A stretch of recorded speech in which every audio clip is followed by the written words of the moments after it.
ಪಶ್ಚಿಮ ಏಷ್ಯಾದಲ್ಲಿ ಮುಂದುವರಿದಿರುವ ಸಂಘರ್ಷದ ಹಿನ್ನೆಲೆಯಲ್ಲಿ ಉಂಟಾಗಿರುವ ಪರಿಸ್ಥಿತಿಯನ್ನು ಪರಿಶೀಲಿಸಲು ಪ್ರಧಾನಿ ನರೇಂದ್ರ ಮೋದಿ ಇಂದು ಸಚಿವ ಸಂಪುಟದ ಭದ್ರತಾ ಸಮಿತಿ ಸಭೆಯ ಅಧ್ಯಕ್ಷತೆ ವಹಿಸಿದ್ದರು.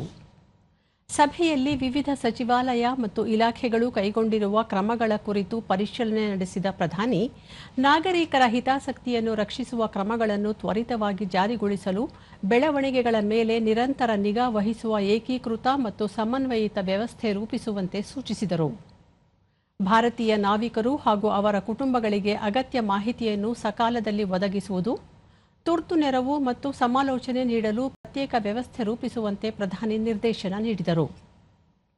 ಮುಂಗಾರು ಹಂಗಾಮಿನ ರಸಗೊಬ್ಬರ ಅಗತ್ಯವನ್ನು ಗಮನದಲ್ಲಿಟ್ಟುಕೊಂಡು ಪರ್ಯಾಯ ಮೂಲಗಳಿಂದ ರಸಗೊಬ್ಬರ ಪೂರೈಕೆ ಮಾಡುವ ಕುರಿತು ಸಭೆಯಲ್ಲಿ ಚರ್ಚೆ ನಡೆಯಿತು. ದೇಶದಲ್ಲಿ ರಸಗೊಬ್ಬರ ಪೂರೈಕೆ ಯಾವುದೇ ಕಾರಣಕ್ಕೂ ವ್ಯತ್ಯಯವಾಗದಂತೆ ಅಗತ್ಯ ಕ್ರಮಗಳನ್ನು ಕೈಗೊಳ್ಳಬೇಕು ಎಂದು ಪ್ರಧಾನಿ ಈ ಸಂದರ್ಭದಲ್ಲಿ ಸೂಚಿಸಿದರು. ಪಶ್ಚಿಮ ಏಷ್ಯಾ ಸಂಘರ್ಷದ ಪರಿಣಾಮದಿಂದ ದೇಶದ ನಾಗರಿಕರು ಹಾಗೂ ವಿದೇಶದಲ್ಲಿರುವ ಭಾರತೀಯರ ಹಿತಾಸಕ್ತಿಯನ್ನು ರಕ್ಷಿಸಲು ಎಲ್ಲ ಪ್ರಯತ್ನಗಳನ್ನು ಕೈಗೊಳ್ಳುವಂತೆ ಹೇಳಿದ ಪ್ರಧಾನಿ, ಇಂಧನ ಸ್ವಾವಲಂಬನೆಗಾಗಿ ನವೀಕರಿಸಬಹುದಾದ ಇಂಧನ ಮೂಲಗಳ ಬಳಕೆಗೆ ಹೆಚ್ಚಿನ ಆದ್ಯತೆ ನೀಡುವ ಅಗತ್ಯವನ್ನು ಅವರು ಪ್ರಸ್ತಾಪಿಸಿದರು.